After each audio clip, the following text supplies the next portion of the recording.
There are more and more batteries in our environment every day. It's just not our cell phones and our laptops, but now we have the scooters, the e-bikes, the micro-mobility devices, the battery electric vehicles.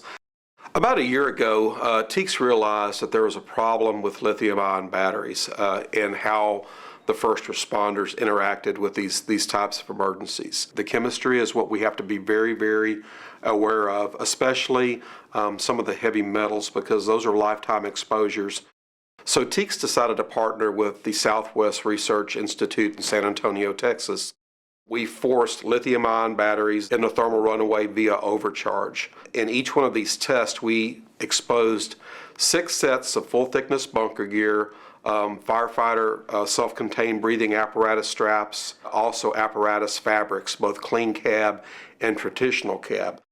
We measured in these different battery thermal runaways 12,000 to 17,000 times EPA's allowable threshold for metallic particles that were transferred from the battery into the gear. One of the test sets, we measured contamination post-thermal runaway. One of the other sample sets, we actually sent the gear out for cleaning. So we did traditional water-based NFPA 1851 cleaning. The third sample set, we sent the gear to a facility and we did liquid CO2 cleaning with that gear. So you got a good look at how contaminated is contaminated, and then how clean both water-based and how clean liquid CO2 cleaning got the gear.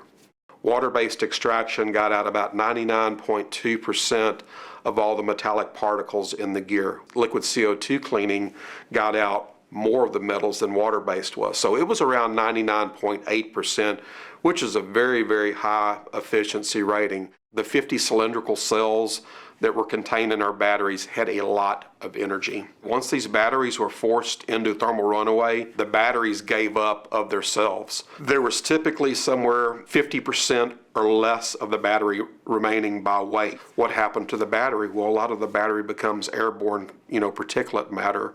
If you have one of these thermal runaway events, you're going to be left with less battery and more contaminants wanting to be transferred downhill and downwind. So it's really important to the first responder community. We want to make sure that everybody goes into the response with the knowledge, with the training, and with the safety in mind. It is our hope that when people read the report that TEACS did, they can take back to their home departments and really consider and craft their standard operating procedures, standard operating guides. This is just a new emerging hazard that we need to be aware of.